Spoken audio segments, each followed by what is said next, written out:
sa ating mga kababayan na nakikinig ngayon, mukhang naku-confuse nga sila sa Whirlwind Company and sa Lucky South 99. That's why we are trying to digest further, no? Inquire further kung ano ba talaga itong dalawang entities na ito. May I ask Secretary Roque, maybe Chairman Tenko, would you know in that meeting who represented whom? I mean, these are two entities, no? Whirlwind Company and South Lucky 9. Would you know which or either of the two, Secretary Roque and and Cassie Ong, represented whom or what? Well, Congressman Adjong. Or are you still also confused at that time because you thought they're still the same, one and the same? No, first of all, very clear in my mind, and I was in fact conferring with Attorney Jessa earlier. There was no discussion on Whirlwind during that said meeting. And I think more important to note is the fact that Whirlwind has no relationship with PAGCOR because Whirlwind was never given a license, nor Whirlwind had any other reason why PAGCOR will deal with, or Whirlwind will deal with PAGCOR, because for us, Whirlwind does not exist. Because they never had a license, they never applied for a license, they were never issued a license in the previous administration. So, sa amin pong dalawa ni Attorney Fernandez, maliwanag po sa amin, nagpunta si Cassie Ong doon, hindi naman po tungkol sa Whirlwind. Nagpunta po si Cassie Ong doon para ipakiusap yung arrears ng Lucky South 99 na currently, during the time, ay isang license holder ng PAGCOR. Dahil nabigyan po sila ng lisensya noong nakarang administrasyon ng PAGCOR, hindi po sa administrasyon ko. So, yun po ang tunay na ipinakikiusap ni Cassandra Cassie Leong at ni Attorney Harry Roque. So, Congressman Representative Anjong, for your queries. Go ahead. Thank you. Thank you, Mr. Chair. Bismillahirrahmanirrahim. Allahumma salli ala Muhammad wa ali Muhammad. Assalamualaikum warahmatullahi ta'ala wa barakatuh. Magandang umaga po sa ating lahat. Joint Chairs, let me go back a little bit because there seems to be some concerns that have yet to be addressed fully by this committee. And this is in relation to the meeting that took place between Lucky South 99 and Chairman Al Tenco. The meeting that happened in the presence of the former Secretary Harry Roque. Mr. Chair, I have clarifications. Maybe go deeper into that and maybe go a bit in details, Mr. Chair, because I think personally I have some issues that I need personally to be clarified with. So, Mr. Chair, before I ask these questions, may I know from the Joint Chairs, do you allot time limit for each of the members who wish to ask questions? Because in the previous meetings, Mr. Chair, I happened to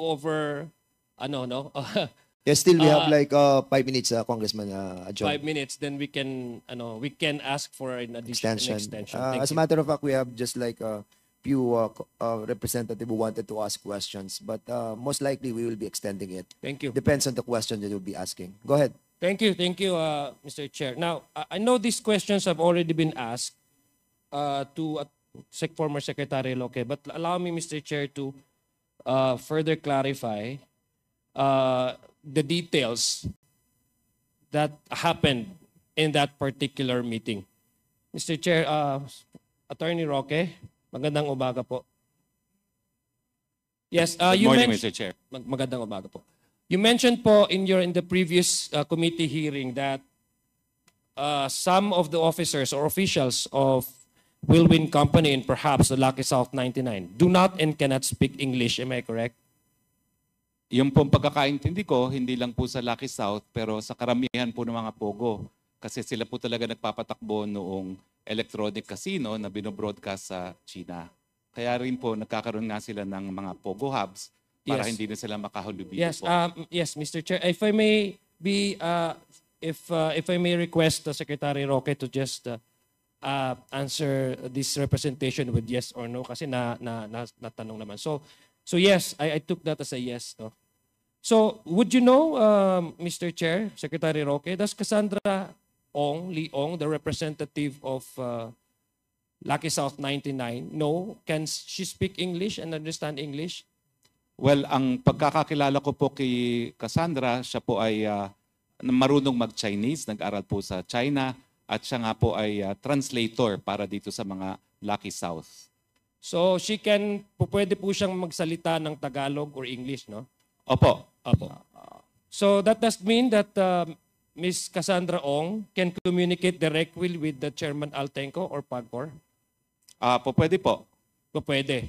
So ibig sabihin po, hindi na ho kailangan, Mr. Chair, that Cassandra Ong does not necessarily need your assistance to go to PAGCOR and have that meeting in relation to the RERs that they need to pay. Am I correct?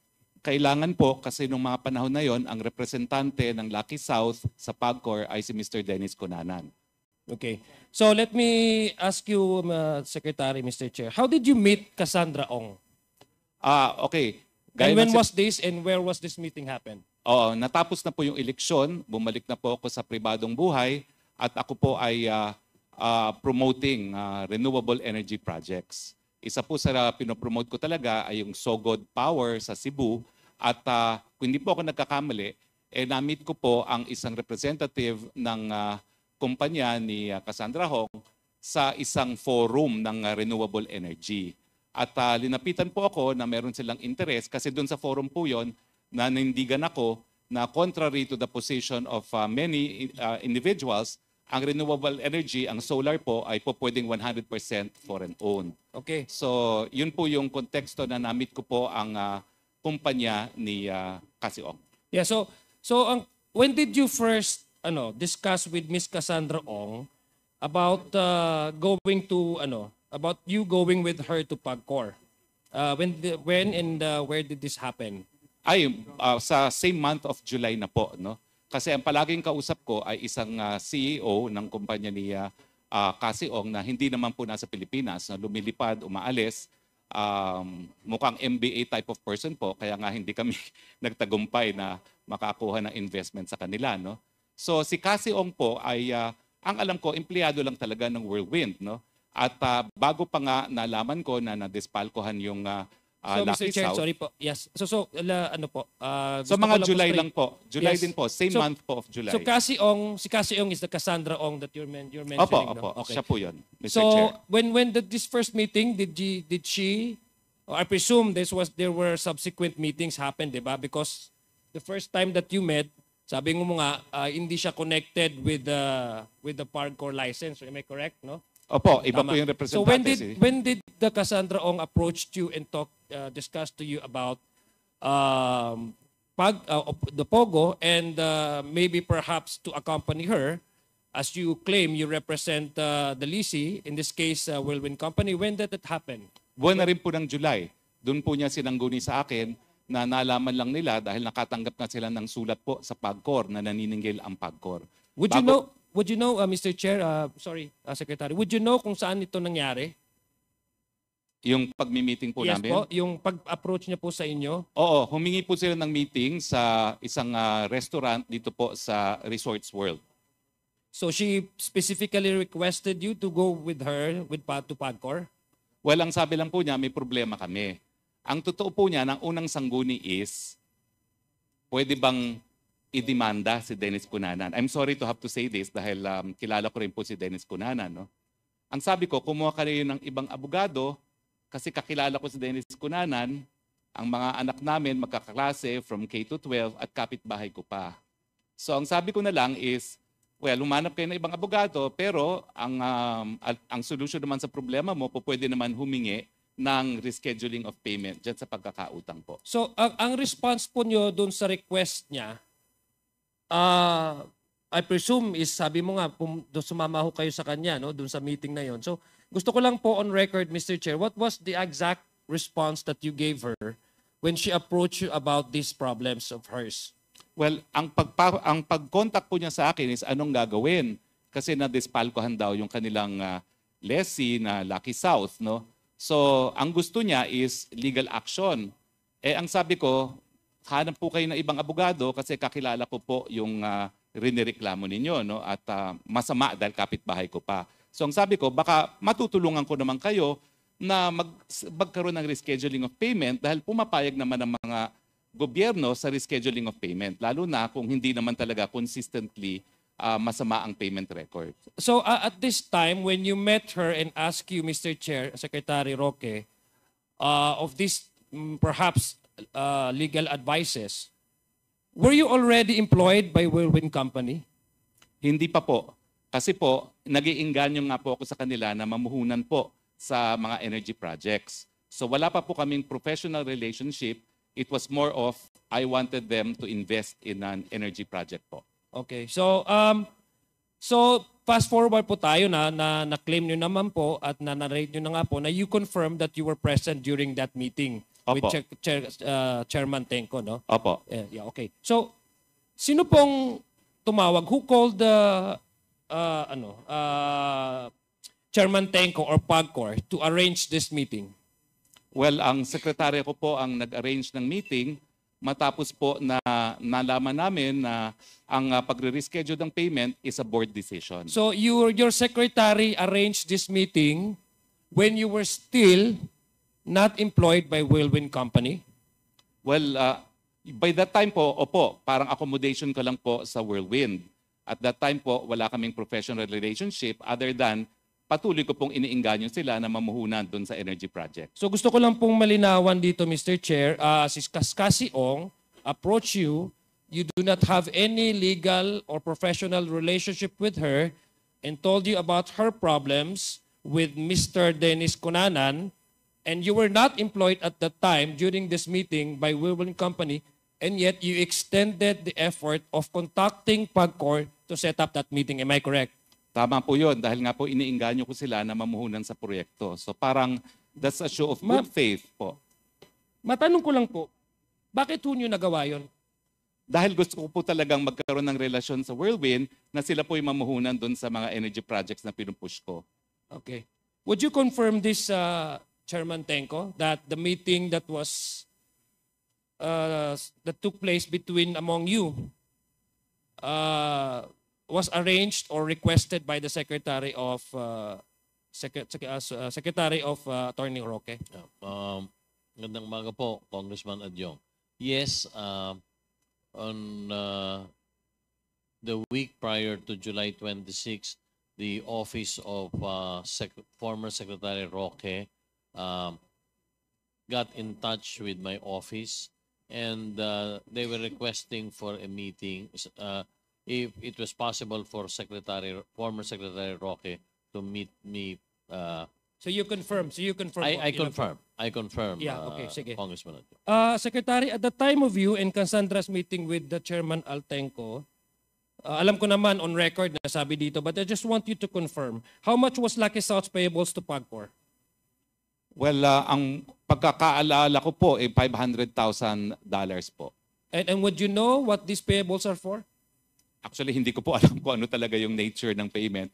Ang alam ko lang na dispalkohan, di umano, yung kanilang kliyente na Lucky South, and may demand letter yung PAGCOR na magbayad. Okay, so so did you tell Cassandra Ong, since sobrang bait nyo naman, in-approach na po kayo, at tinulungan nyo po siyang magkaroon ng meeting with Chairman Tenco, this is even prior to your prior to the hiring ng as legal agent at legal representation ng Whirlwind. Nasabi niyo po ba how would you be able to, for the Lucky Strike to be able to settle these problems with PAGCOR, their problems with PAGCOR? Well, ang sabi ko po, pwede naman humingi ng rescheduling of payment. Pwede naman nabayaran ng gives yung pagkakautang at pumapayag naman po ang mga korporasyon dyan. So nasabi din yung po pa, Secretary Roque, that they need to pay these RERs to PAGCOR in order for them to renew their license? Well, yun nga po ang concern nila kasi nagulat sila na may pagkakautang sila at syempre, pag nagkaroon ng pagkakautang yung kanilang kliyente, po pwedeng malagay sa alanganin yung kanilang lisensya. So how did, Mr. Chairs, how did Lucky South 99 respond to that advice of yours? Hindi po ako nagbigay ng advice sa Lucky South. Alam na po ni Cassie ang consequences para sa Lucky South kung hindi mababayaran yung utang kasi nag-demand letter po ang PAGCOR. Sinabi na ng PAGCOR na kinakailangan magbayad sila, otherwise magkakaroon ng consequences sa kanilang lisensya. Pero wala po akong communication doon sa Lucky South, so hindi ko po alam kung anong response ng Lucky South. Yes, okay. So, nagbayad din mo sila ultimately, no? Mr. Na-confirm po. I'm asking Chairman Tenko. Did they able to pay? Yes, they were able to pay, Okay. Congressman. Was there any payment scheme happen? Payment scheme? Yeah, payment scheme arrangement between PAGCOR and Lucky South 99? Actually, there was no payment scheme, Congressman Adjong. But on that same day of the meeting, they made a payment of $203,000 that showed that there was good faith on their end to settle. And then over time, I think matter of another 60 days, they were able to settle all their arrears with PAGCOR, Congressman Adjong. July, so took them about 6 months to pay off all the balance. So we're looking at close to $300,000 that was paid over time. So there was no payment scheme, but there was already a payment that happened. Yes, at the Was same. the RERs paid in full or was it in trans? It was paid in tranches because on that day, I would like to on that day itself, while we were in a meeting, a payment of $203,000 was made. So the balance was paid over time up to January 2024 already. Mr. Chair. Secretary Roque, I'm sure you know the nature of why Cassie Ong requested your presence in that meeting, am I correct? Because she would not approach you if she wouldn't probably know that you have, you have some at least your presence is really in need there kung sa ordinaryo na tao hindi naman ho magsasama kung alam na walang impluwensya yung isasama sa opisina, tama ho ba? So would you know, for example, did Cassandra Ong, I presume, told you about her problems with Mr. Cunanan? And ano po ba yung mga options na nasabi mo sa kanya apart from, say, for example, paying the amount that they need to pay to PAGCOR? Yung idea po na mag-arrange ng rescheduling para sa mga pagkakautang ay nanggaling sa akin. Dahil ang tanong nga nila is, anong gagawin namin? Nadispalkohan kami, pwede bang idemanda itong Dennis Cunanan? Ang sabi ko, humarap kayo ng ibang abogado, hindi ko pwedeng idemanda yan dahil kakilala ko yan, pero ang alam ko, pwede namang ayusin yan sa pamamagitan nga na paghihingi po ng rescheduling of payment. So nanggaling po yung initiative ng rescheduling of payment sa akin na.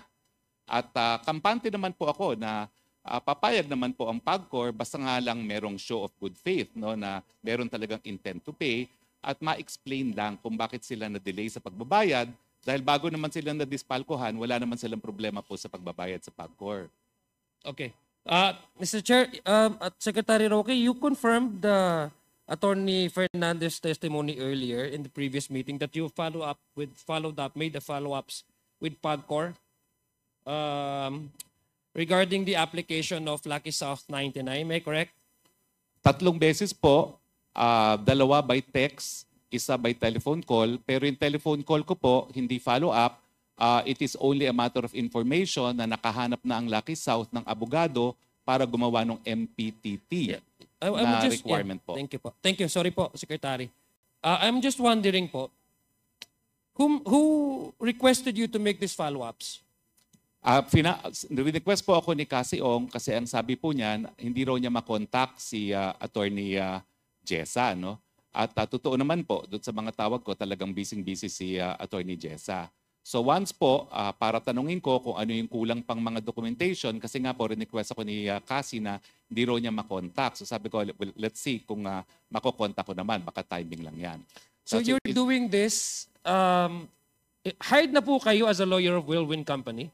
Opo, nagsimula na po yung kaso kasi 2 weeks after the meeting on July 26, hinire na po niya kami para dun sa ejectment case at ang first task nga po namin is ma-prevent yung execution na inisyu ng Regional Trial Court ng Angeles. So alam niyo po, Mr. Chair, John Chair, Secretary, that these follow-ups are by nature the lacking documents of Lucky South 99 that they need to comply with PAGCOR. This is in relation, directly in relation with their application.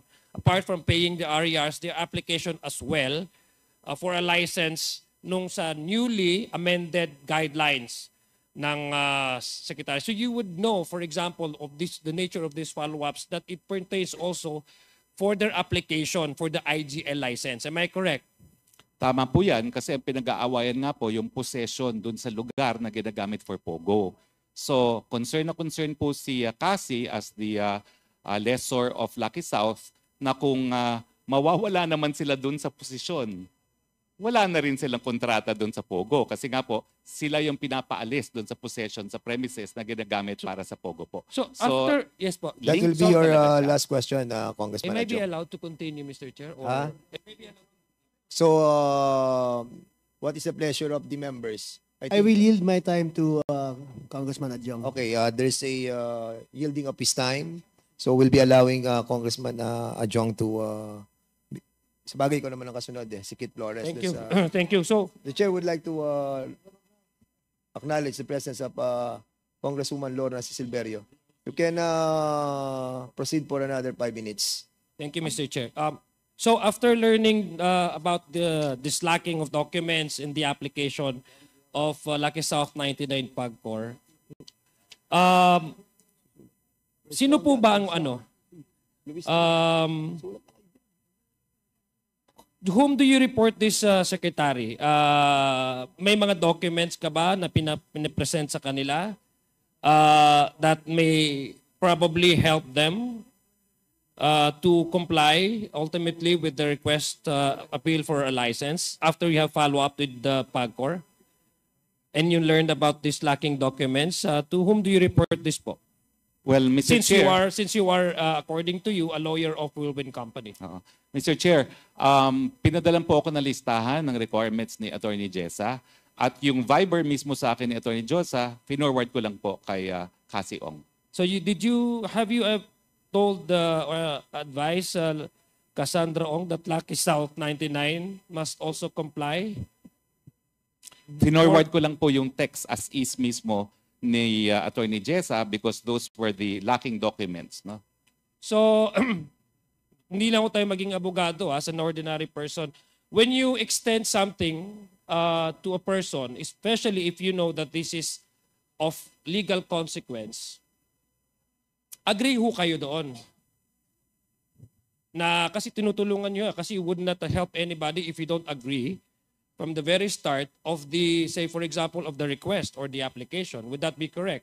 On a human level perception, would you at least confirm to this representation that you agree and you may as well support the request of Lucky South 99 for their application for the IGL license?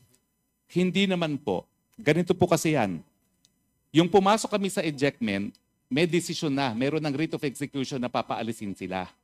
So ang aking tanong, lalaban pa ba tayo sa ejectment dahil ang issue dyan is, meron ka pa bang kliyente na uupa in the first place? Kung wala nang uupa sa'yo, bakit ka palalaban doon sa ejectment? At in fact, ngayon po, yan ang problema ng Whirlwind, no? Na kapag natalo sila sa possession, bibigay na namin yung problema sa POGO dun sa may-ari. So importanteng malaman din po para malaman ko anong strategy na gagawin namin, no? Kung magkakaroon pa sila ng parokyano dun sa paupahan nila. Dahil ulitin ko po nung kinuha nila ako, meron ng writ of execution. So actually, sabi ko, this is actually a 60-40 na matatalo na tayo, no? Na ang aasahan na lang natin ay mapiprevent natin yung execution. Pero dahil talo na sila at meron ng writ of execution, ang tanong din is it worth it to fight kung wala ka rin namang kliyente at hindi rin mabibigyan ng lisensya? So pwede ka na mag-surrender kung ganun po.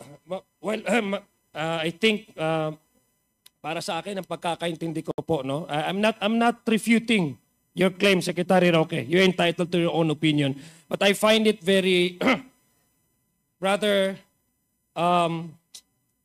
peculiar for a person to extend such assistance if from the very start I do not agree and I do not support such request. So masyado ho kayo mabait, Attorney Roque. Now, in the previous hearing po, Mr. Chair, Secretary, it was your claim that you were acting as for Whirlwind Company because the Whirlwind Company in this case is the agent or the leasee ng Lucky South 99. Am I correct po, Mr. Chair? Lessor po sila. Yes. Ang sorry. leasee po ay correct me, Lucky correct. South. Yes. Opo. So, tama po. Sorry po. So, you confirm that? Opo, I confirm that po. So, did you help either of these corporations prepare a contract of agency? Hindi po, kasi wala naman akong relasyon sa kanilang, wala po akong relationship doon sa contractual agreement between the lessor and the lessee.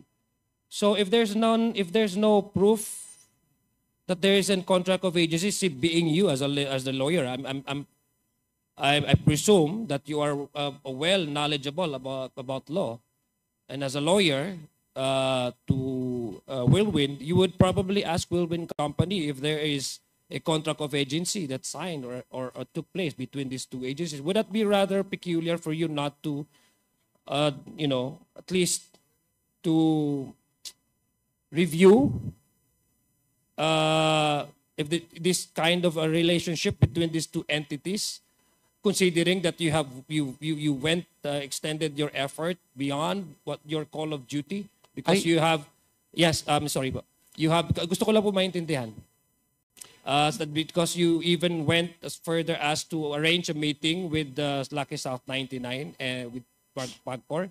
Hindi ho nyo ba hiningi or have you in instance ask for a clear proof and evidence of a contract of agency?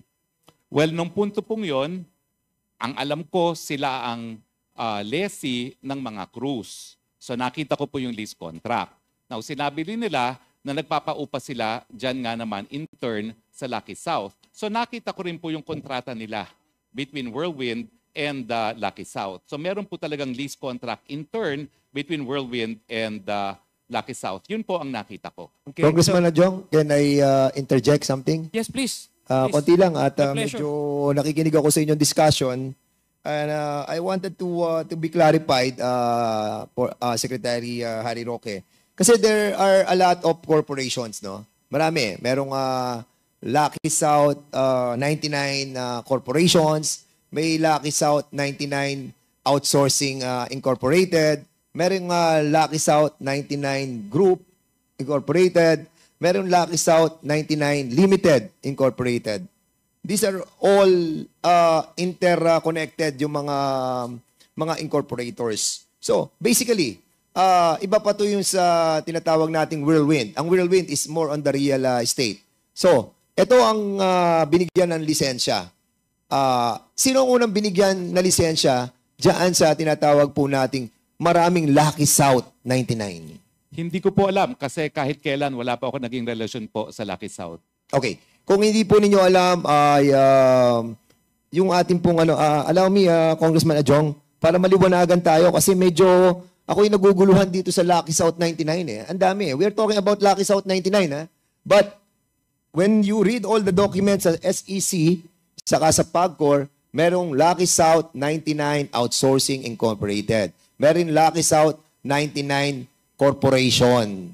Meron Lucky South 99 Limited. Meron Lucky South 99 Group Incorporated. So, yung members ng Lucky South 99 nandito.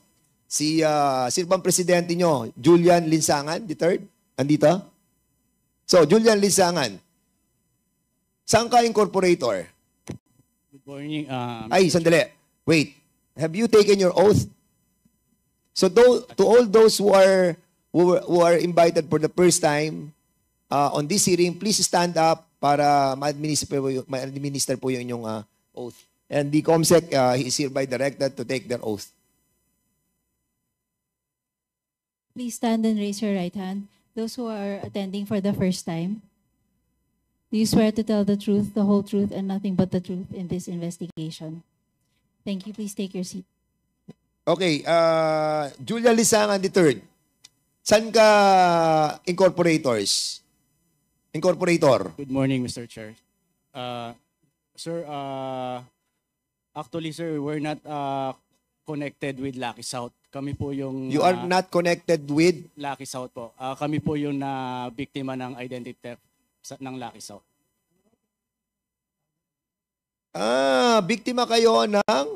Yes, Your Honor. Identity theft. Identity theft. Yes, Your Honor. So, hindi kayo involved dito sa Lucky South 99?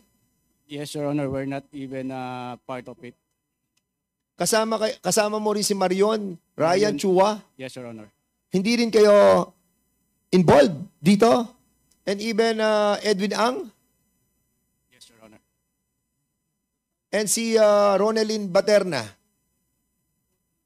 Ronelyn Baterna, ikaw ang incorporator ng Lucky South 99, correct? Corporate secretary po. Corporate secretary ka ng anong kumpanya? Ng Lucky South Outsourcing. Lucky South 99 Outsourcing. Opo. So sa Lucky South 99 Outsourcing, kailan to ni-register sa SEC? Kasi Your Honor, ano po tawag dyan, hindi ko po talaga totally trabaho yung hindi po ako na... Anong position mo sa Lucky South 99 Outsourcing Incorporated? Kasi way back 2019 po, receptionist lang po ako. Tapos parang 2020 po, parang inano po nila ako na maging corporate secretary. So you were, okay, inassign ka lang dun sa korporasyon, Opo. pinapirma ka lang without you contributing anything dun sa korporasyon? Opo. Ha? So dami ka. Ginawa kang dami. Nino? Di ba po, 2019 receptionist. Tapos nung sinabi po nila na parang gagawin po nila akong corporate secretary. So parang inano ko na lang po siya as promotion. Kaya po nag-okay So po sino ako. nagsabi sa iyo na ipapasok ka sa Lucky South 99 Outsourcing Incorporated?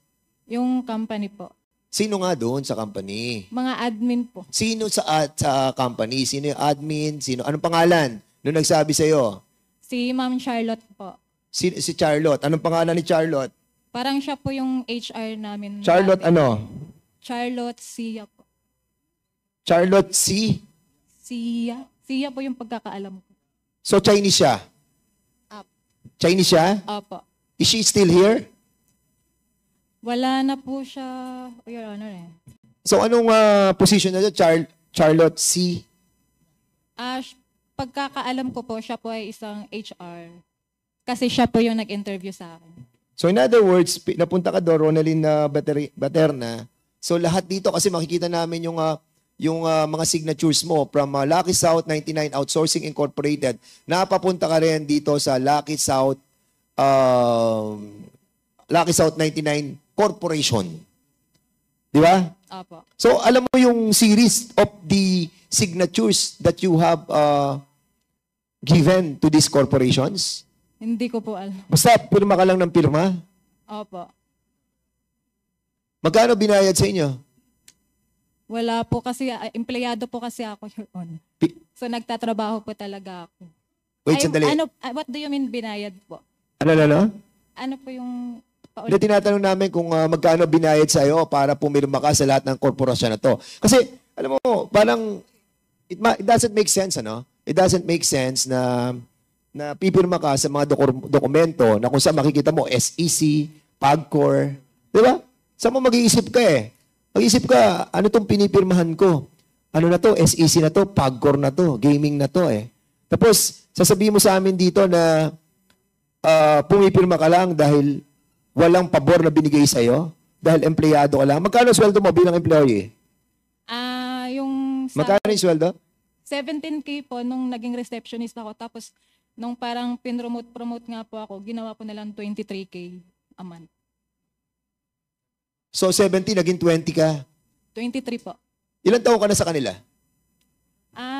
2019 hanggang 2024. Hanggang ngayon. 2019 hanggang ngayon, 5 years. Opo. 5 years ka na doon at sinasabi, ang sweldo mo mula noon hanggang ngayon is 17, na-level up ka na, 20,000 ka na ngayon. 23 po. 23,000. 23,000. In other words, sinasabi mo na naisahan ka, parang gano'n. Kasi po, yung iniisip ko po kasi na corporate secretary, yung parang explanation po sa akin is mag-paperma lang po ako ng paper. Parang dagdag lang po sa I hope you trabaho. don't mind. Anong natapos mo? Ano po? Anong natapos mong course? 2 years grad lang po. Anong course? Associate computer. Associate Computer? Saang school? Sa Mindanao po. Taga Mindanao ka? Opo. And I think you are educated enough to know that what you are signing is so important that what you are trying to manifest in this committee is unbelievable. Sama parang nagdududa kami dito na it's either wala ka talagang alam or ito ang plano nyong ipaalam sa amin with the connivance of your employer. Kasi you've been there for so many years eh. And you have established relationship. At kami naman dito sa Kongreso, tingin ko, hindi naman tanga mga congressman dito para basta-basta paniwalaan ka namin na pagkatapos na 5 taon na nandun ka, hindi mo binasa 5 taon na nandun ka, nagtatrabaho ka, hindi mo binasa yung SEC, hindi mo binasa yung Pagcor. Sa lahat ng mga dokumento at lahat ng kanilang mga negosasyon, andun ka. Mula sa Lucky South 99 Outsourcing hanggang sa Lucky South 99 Corporation, kasama ka. Miss Ronelyn Baterna. I think we will be asking more questions in a while. So, nakuha ko na yung time ni Congressman Adjong. I will be yielding back his time. But, Ronelyn Baterna, please answer truthfully. I think you are hiding something. And later on, we will be finding it out. Sige, go ahead, Congressman Adjong. Thank you. Thank you, Mr. Chair.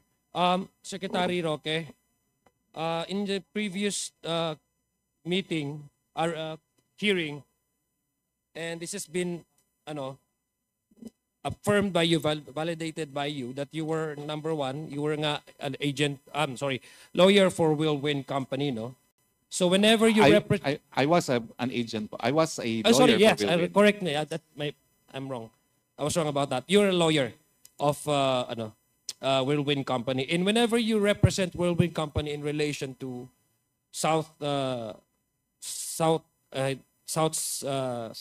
Lucky South 99, I'm sure part of that arrangement is naturally they will pay you for whatever representation you would make in the advantage or to the advantage of your client. Am I correct?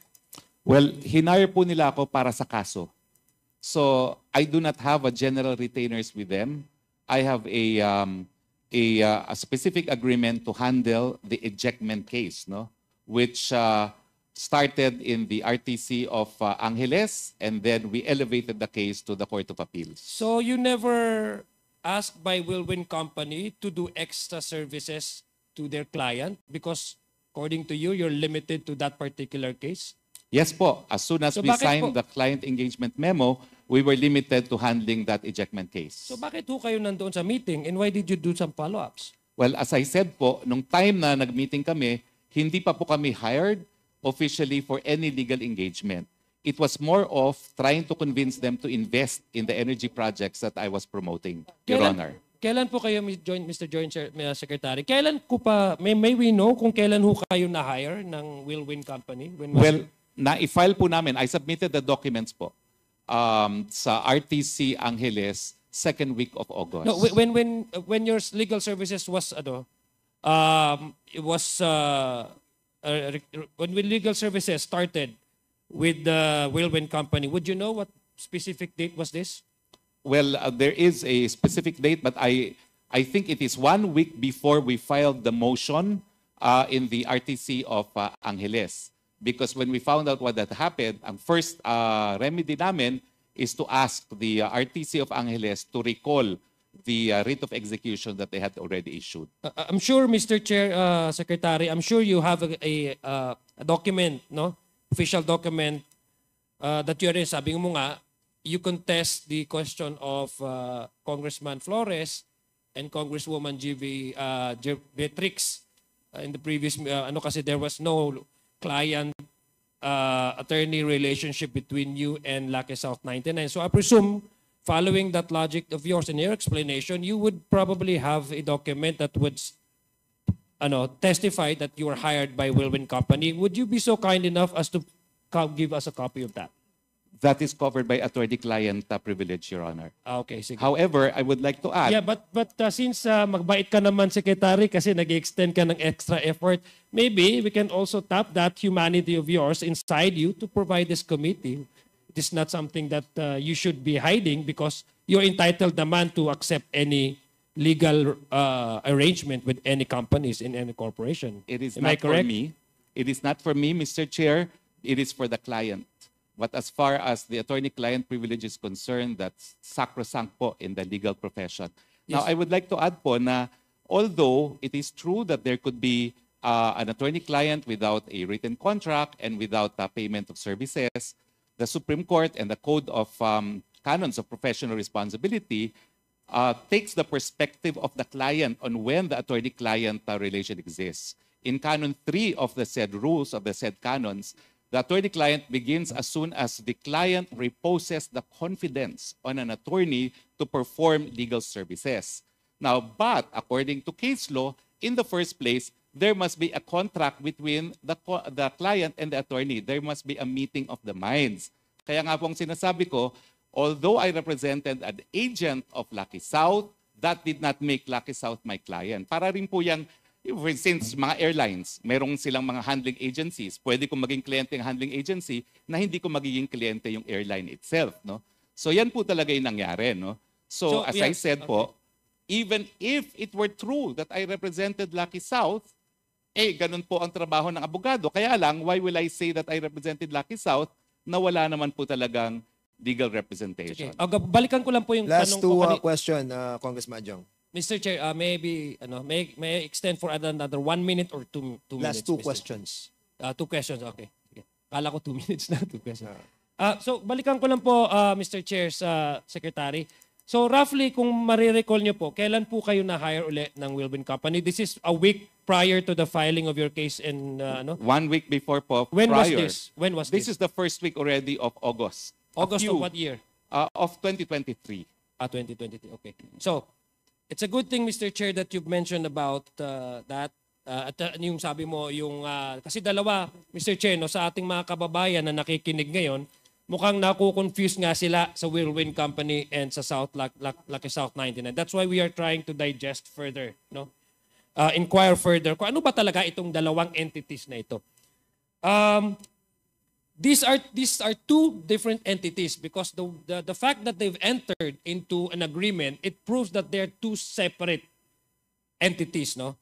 So I have here, Mr. Chair, and I would like to cite itong lease agreement between, and by the way, may I ask Secretary Roque and maybe Chairman Tenko, would you know in that meeting who represented whom? I mean, these are two entities, no? Whirlwind Company and South Lucky 9. Would you know which or either of the two, Secretary Roque and and Cassie Ong, represented whom or what? Well, Congressman Adjong. Or are you still also confused at that time because you thought they're still the same, one and the same? No, first of all, very clear in my mind, and I was in fact conferring with Attorney Jessa earlier. there was no discussion on Whirlwind during that said meeting. And I think more important to note is the fact that Whirlwind has no relationship with PAGCOR because Whirlwind was never given a license, nor Whirlwind had any other reason why PAGCOR will deal with, or Whirlwind will deal with PAGCOR, because for us, Whirlwind does not exist. Because they never had a license, they never applied for a license, they were never issued a license in the previous administration. So, sa amin pong dalawa ni Attorney Fernandez, maliwanag po sa amin, nagpunta si Cassie Ong doon, hindi naman po tungkol sa Whirlwind. Nagpunta po si Cassie Ong doon para Lucky South ipakiusap 99. yung arrears ng Lucky South 99 na currently, during the time, ay isang license holder ng PAGCOR. Dahil nabigyan po sila ng lisensya noong nakarang administrasyon ng PAGCOR, hindi po sa administrasyon ko. So, yun po ang tunay na ipinakikiusap ni Cassandra Cassie Leong at ni Attorney Harry Roque. So, yun po hindi po kami nakukonfuse, Congressman Adjong, sapagkat wala po namang relasyon kami sa Whirlwind. At never was there any discussion about Whirlwind during that brief meeting with Attorney Roque and Cassandra Leong together with PAGCOR AVP Jessa Fernandez. Thank you, Chairman.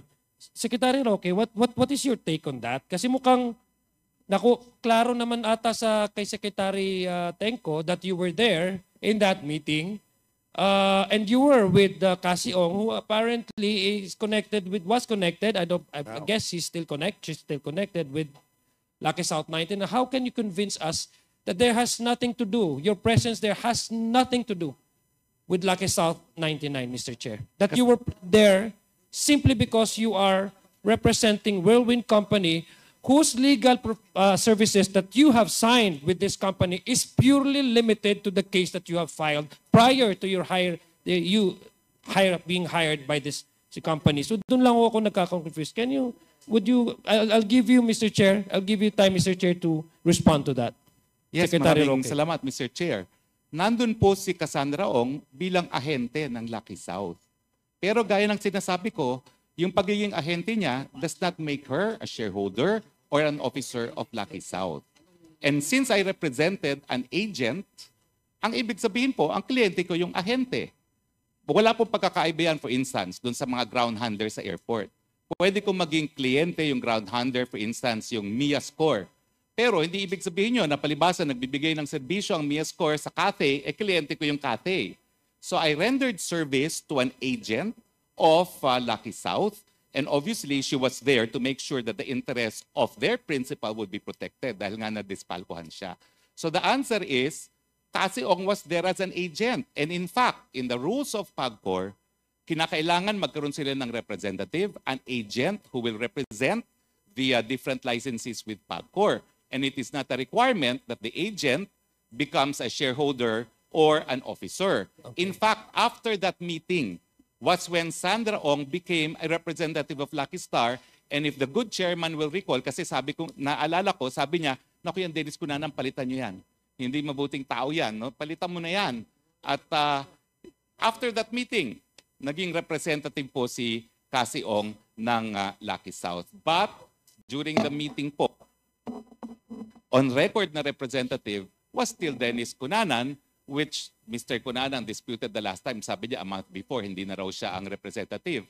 Pero officially in the records of PAGCOR, I am 100% sure po, as of the date that we met, it was still Dennis Cunanan. Kaya nga po kinakailangang tulungan si Sandra Ong kasi pwedeng hindi siya pansinin eh. Dahil bakit ka papansinin ng PAGCOR, hindi ka naman representative ng licensee nila. Yun lang po, Mr. Chair. Thank you, Mr. Chair. And this happened despite the fact that you were hired by Whirlwind Company, not on any way connected with Lucky South 99. Mr. Opo. Chair, yes, no, that is a manifestation. I do not require any response to that, Secretary po.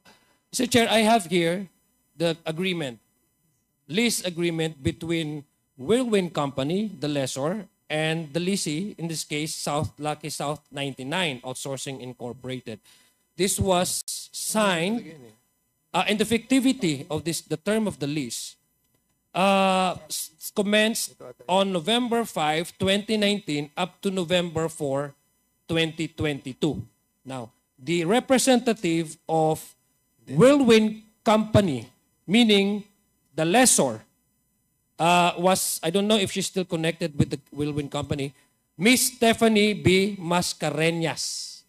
And the lessee, in this case, Lucky South 99 Outsourcing Incorporated, is Miss Catherine Cassandra L. Ong. So this is the same person and individual na nandoon po sa meeting nung nangyari po yung pag-uusap na yon with PAGCOR Chairman Altenco. Now, what is peculiar, Mr. Chair, is prior to the expiration, the term of the lease, which is November 4, 2022, and this is the first, there was a subsequent lease that took place. No? Same two parties, Whirlwind Corporation and Lucky South 99 Outsourcing Incorporated, and the lease agreement, the term of the lease, will commence on January 1, 2021 up to January 1, 2024. So ibig sabihin po, Mr. Chair, nag-overlap, hindi pa po sila nag-expire ang term of, nag-lease uli sila. Ganun ho sila ka-confident sa bawat isa. Yung trust and confidence is too high that even prior to the expiration of their lease, they already signed a subsequent lease agreement again. What is so peculiar and so maybe perhaps that attracts this committee's attention is that Miss Catherine Cassandra L. Ong, who represented Lucky South 99 in the first lease agreement contract, is now representing Whirlwind Corporation. And the one that signed this contract represented Lucky South 99 Outsourcing Incorporated is now, this time, Miss Ronilyn Baterna. So makikita nyo po, kaya po kami nako-confuse that these are two entities, corporations, and yet the person running these companies are one and the same. So andito po, Mr. Chair, nung unang lease, Cassandra Ong, sa lessor, Whirlwind Company, Stephen Mascareñas, Whirlwind Company, sa lessor siya, Catherine Cassandra Ong, leasee, Lucky South 99, tapos sa pangalawang kontrata, nagpalit. Si Miss Sandra Ong naman ngayon ang lessor. At ang leasee is Miss Ronilyn Baterna, Mr. Chair. And also, it is quite, parang nakaka-striking din yung isa sa dokumentong ito that this was signed by the same lawyer, Attorney Maria Gracia Dioco. Same ang nag-notarize po ng dokumentong ito.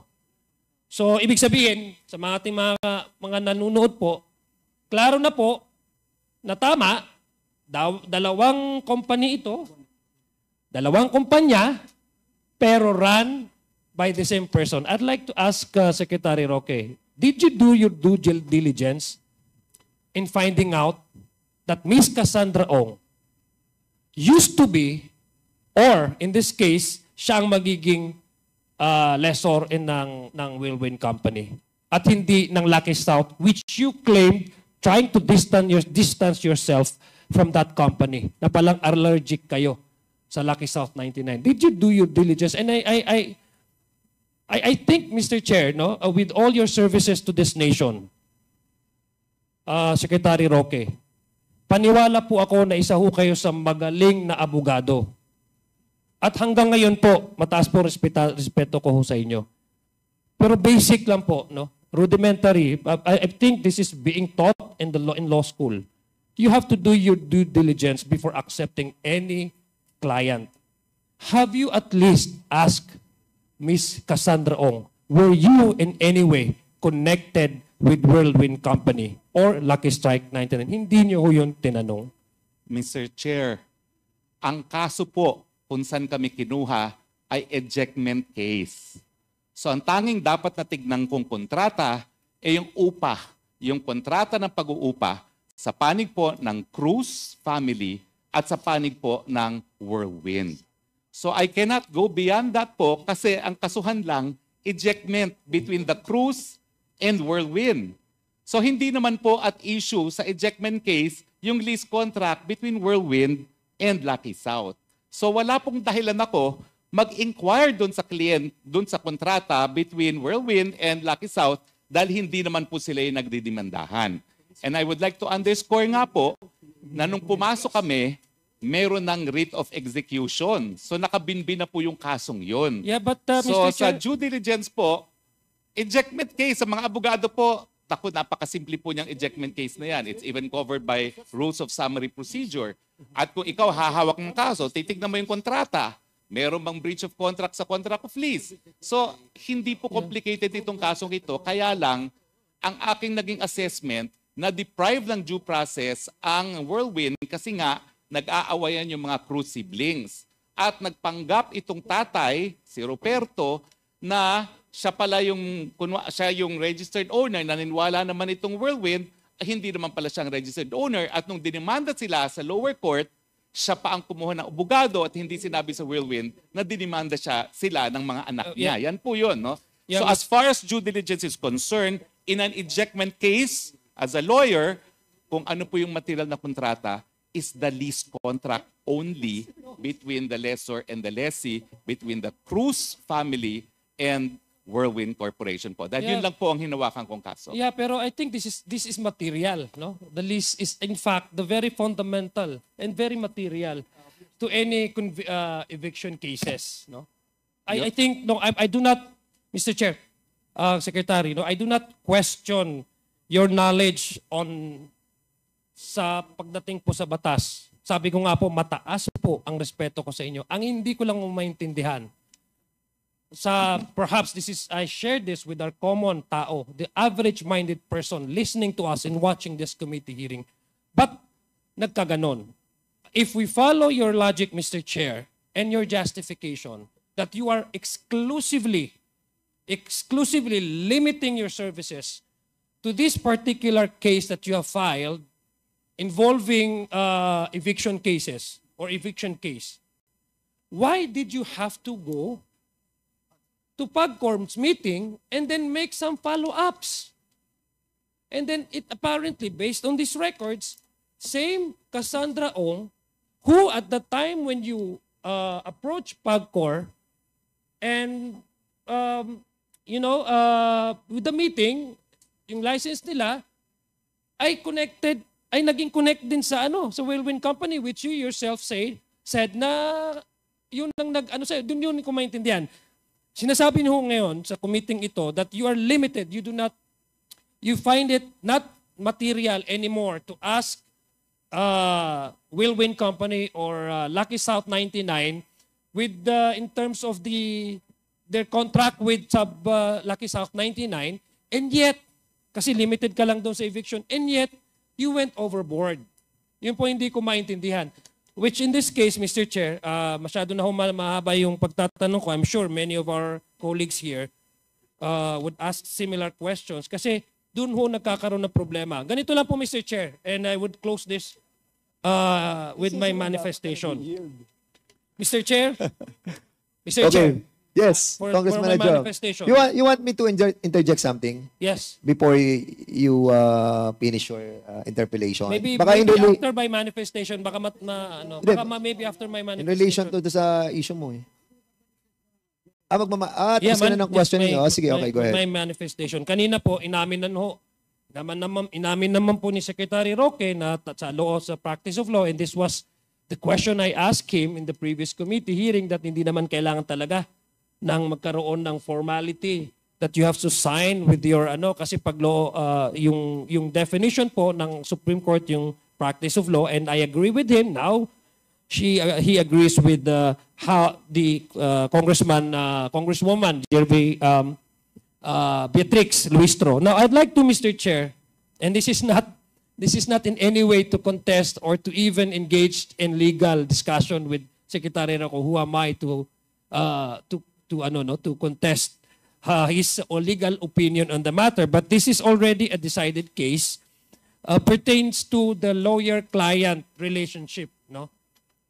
Very much connected with the sinasabi ng Supreme Court definition nila with the practice of law. Kasi nga po yung participation po ni Secretary Roque dito sa usapang ito, yung legal services na binigay niya according to him sa Wilwy Company. And in Burby versus Magulta, sinabi po, a lawyer-client relationship was established from the very first moment complainant asked respondent for legal advices regarding the former's business. To constitute professional employment, it is not essential that the client employed the attorney professionally on any previous occasion. It is not necessary that any retainer be paid, promised, or charged. Neither it is material. Tingnan, Mr. Chair. And with this new development that we learned na dalawang entities, similar persons running these companies, whatever explanation that we have from Secretary Roque, the bottom line, Mr. Chair, is it benefited a lot Lucky South 99, which is far from the legal services he was offered and accepted by him between himself, Mr. Chair, and Whirlwind Company. Thank you, Mr. Chair, for that opportunity. Chair, Marami pong salamat, Mr. Secretary Chair, Roque, if you please, sa inyong response. Mr. Chair, Thank you. Mr. who's, Chair, could I briefly just cite also a case? Yes. You have 2 minutes. Okay, go Okay. ahead. I do not dispute that case po kasi sinasabi lang noon, hindi kinakailangan magbayad ng attorney's fee, hindi kinakailangan magpirmahan. Pero Mr. Chair, that itong was not kaso a pong question. ito, That was a manifestation. Wait. Mr. Chairman, point of order. Point of order, Mr. Apa. Chair. Point of order, Chairman, Mr. Chair. point of Apo, order. Wala mo lang. This chair is speaking. Okay, Wait. what's the pleasure of Congressman Adjong? That was a manifestation, Mr. Chair. It wasn't a question. So, no. So with all due respect po to Secretary Roque, whom I still respect, I do not need any response from him. Okay, thank you so much.